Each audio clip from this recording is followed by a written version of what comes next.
Hi everyone, स्वागत है आज के इस नए वीडियो में। दोस्तों, आज के इस वीडियो में बात करने वाले हैं कि बिहार में ग्राम कचहरी सचिव के पोस्ट पर आवेदन हुआ है तो उसका मेरिट लिस्ट आपको कैसे बनेगा, आपका कट ऑफ लगभग कितना जाने वाला है, क्योंकि बहुत सारा कमेंट आ रहा था कि हमारा इस कैटेगरी में है और इतना परसेंटेज बन रहा है, क्या हमको इसमें सिलेक्शन होगा कि नहीं। तो आपको हम कैटेगरी वाइज अनुमान के अनुसार बता देंगे पिछले ईयर के अनुसार कि कितना कट ऑफ आपको गया था और आगे कट ऑफ आपको इस साल कितना जाने वाला है कैटेगरी वाइज में।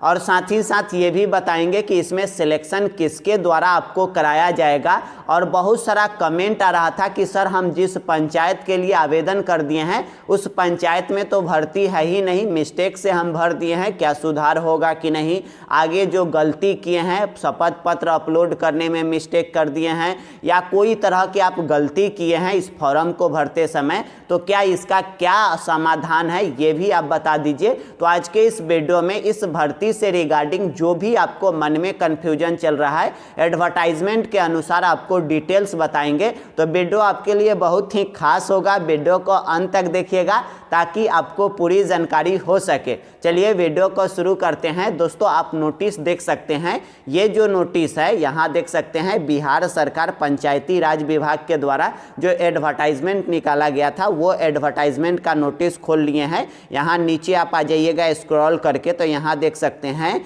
यहाँ कहा गया है नियोजन प्रक्रिया, मतलब कि आपको जो नियोजन होने वाला है, मतलब आपको नियुक्ति होने वाला है, उसमें क्या क्या आपको शर्त दिया गया है। तो पहला आप देख सकते हैं, फॉर्म भरते समय क्या कहा गया है, आवेदक द्वारा किसी एक प्रखंड के एक पंचायत में ऑनलाइन आवेदन किया जा सकता है। मतलब कि आपको एक के पंचायत के लिए आवेदन करना है। अगर आप दो पंचायत के लिए आवेदन कर दिए होंगे तो आपको दोनों फॉर्म रिजेक्ट हो जाएगा, तो इस बात को आप ध्यान रखिएगा। दूसरे लाइन में कहा गया है कि ऑनलाइन आवेदन पंचायती राज विभाग के वेबसाइट पर उपलब्ध लिंक के द्वारा आपको ऑनलाइन करना था, तो ये तो कॉमन बात है, ऑनलाइन आप अप्लाई कर दिए होंगे। उसके बाद नीचे आ जाइएगा तो ग में कहा गया है कि यहाँ कहा गया है कि आवेदक द्वारा भरी गई सूचना ही अंतिम रूप से मान्य होगा तथा उसी के आधार पर काउंसलिंग में मूल प्रमाण पत्र प्रस्तुत किया जाना अनिवार्य होगा। बाद में अभ्यर्थी का किसी प्रकार का दावा मान्य नहीं होगा। मतलब कि कहा गया है कि जब ऑनलाइन आप किए होंगे तो आपको जो भरे गए आपको पर्सनल डिटेल्स उसी को अंतिम रूप से मान्य होगा, उसी के अनुसार आपको डॉक्यूमेंट भी मांगा जाएगा काउंसलिंग के समय। तो ये कहा गया है। लेकिन एक लाइन और कहा गया है, नीचे आप घ में देख सकते हैं, कहा गया है कि अभ्यर्थी द्वारा ऑनलाइन आवेदन में भरी गई सूचना के आधार पर उम्मीदवार की पात्रता अपात्रता के संबंध में निर्णय लिया जाएगा। मतलब कि ऑनलाइन जब किए होंगे तो उस समय जो अप्लाई किए होंगे डिटेल्स, उसी के अनुसार यहाँ कहा गया है कि पात्रता मतलब योग्य है कि नहीं, इस पर निर्णय लिया जाएगा। उसके बाद आगे कहा गया है कि वेबसाइट पर उपलब्ध कराए गए शपथ पत्र को नोटरी से बनवाकर अपलोड किया जाना अनिवार्य होगा। मतलब कि आपको जो शपथ पत्र दिया गया था वो नोटरी से बनवा के अपलोड करना है। अगर आप अपलोड नहीं किए होंगे तो आपको फॉर्म रिजेक्ट कर दिया जाएगा। ऐसा इन्होंने साफ साफ कर दिया है कि नोटरी द्वारा बनवाकर अपलोड करना अनिवार्य होगा। तो ये आपको नोटरी द्वारा चलेगा, अदरवाइज आपका वो शपथ पत्र नहीं चलेगा। बहुत सारे स्टूडेंट कमेंट कर रहे थे कि हम तो ध्यान देवे नहीं किए, भर दिए हैं, तो आपका फॉर्म चांस बन रहा है कि आपका रिजेक्ट हो जाएगा। बहुत सारे स्टूडेंट कमेंट कर रहे थे कि नोटरी द्वारा बनवाए हैं लेकिन उस पर हम सिग्नेचर नहीं किए, तो आपका बिना सिग्नेचर के कैसे आपको बन गया शपथ पत्र, ये तो हमको समझ में नहीं आ रहा है। ये सब आपको मिस्टेक नहीं करना चाहिए। मिस्टेक किए हैं तो आप ही को झेलना पड़ेगा, क्योंकि विभाग द्वारा साफ साफ बोल दिया गया है सभी जानकारी कि हम जिम्मेदार नहीं होंगे, आप ही को जिम्मेदार होना होगा। तो आपको ये सब देख लेना चाहिए। अगर आप गलती किए हैं तो आप ही को झेलना पड़ेगा। हो सकता है मेरिट लिस्ट बन जाएगा तो आगे आपको प्रोसेस में रिजेक्ट कर दिया जाए, तो ये आप ही की समस्या है और आप ही समस्या क्रिएट किए हैं। तो इस बात को ध्यान रखिएगा। उसके बाद आगे कहा गया कि अभ्यर्थी विद्यार्थी आवेदन करते समय आश्वस्त हो ले कि जिस पंचायत के लिए वह आवेदन कर रहे हैं उस पंचायत में रिक्त है या नहीं। बिना रिक्त वाले पंचायत में आवेदन किए जाने की स्थिति में उसकी उम्मीदवारी का कोई भी दावा मान्य नहीं होगा। मतलब कि अगर आप जिस पंचायत के लिए आवेदन किए हैं उस पंचायत में भर्ती नहीं है तो आपको वो फॉर्म रिजेक्ट हो जाएगा, आपका कोई दावा नहीं मान्य किया जाएगा। आपको पहले तो देख लेना चाहिए कि हाँ उस पंचायत में भर्ती है कि नहीं।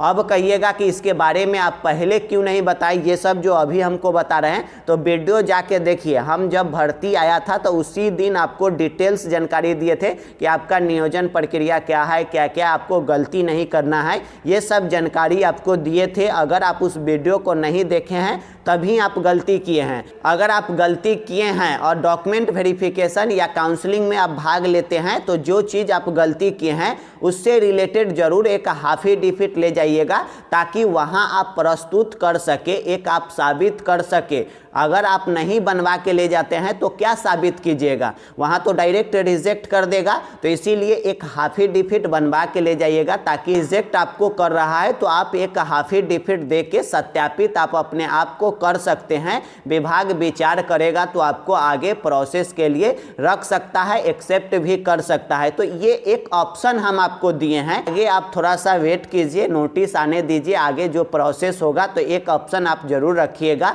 आई होप कि आप समझ पा रहे होंगे। अब आगे नीचे आ जाइएगा तो मेधा सूची मतलब आपका मेरिट लिस्ट कैसे बनेगा। तो दोस्तों आपको बता दूं कि मेरिट लिस्ट आपको कई एक पहलू पर विचार करके आपको मेरिट बनेगा, क्योंकि एग्जैक्ट मेरिट लिस्ट बता देना संभव नहीं है।